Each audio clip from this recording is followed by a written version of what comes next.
नवीन अनुकंपा धोरणामुळे अनुकंपा तत्वावरील भरती प्रक्रिया गतिमान होऊन राज्यभर 10,000हून अधिक उमेदवारांना नियुक्ती मिळत आहेत।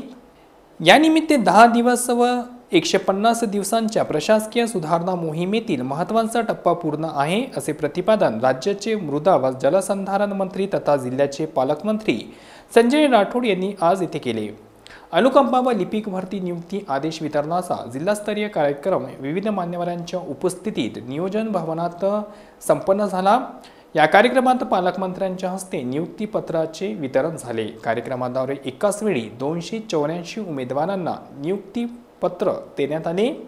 आमदार किसनराव वानखडे, जिल्हाधिकारी विकास मीना, पोलीस अधीक्षक कुमार चिंता, उपवन संरक्षक धनंजय वायभासे, निवासी उपजिल्हाधिकारी अनिरुद्ध बक्षी, अनुकंपा व महाराष्ट्र लोकसेवा आयोगामार्फत निवड झालेल्या उमेदवार यावेळी उपस्थित होते।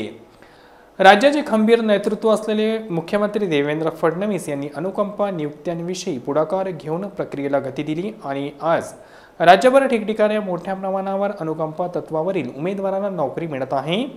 शासन नागरिकांच्या सर्वांगीण विकासासाठी विविध कल्याणकारी योजना राबवित असते। या योजनांचा खरा उद्देश तेव्हाच साध्य होतो जेव्हा त्याचा लाभ खरोखर गरजू आणि पात्र नागरिकांपर्यंत पोहोचतो। या संदर्भात शासकीय कर्मचाऱ्यांची भूमिका अत्यंत महत्त्वाची असल्याने पालकमंत्री श्री राठोड यांनी सांगितले।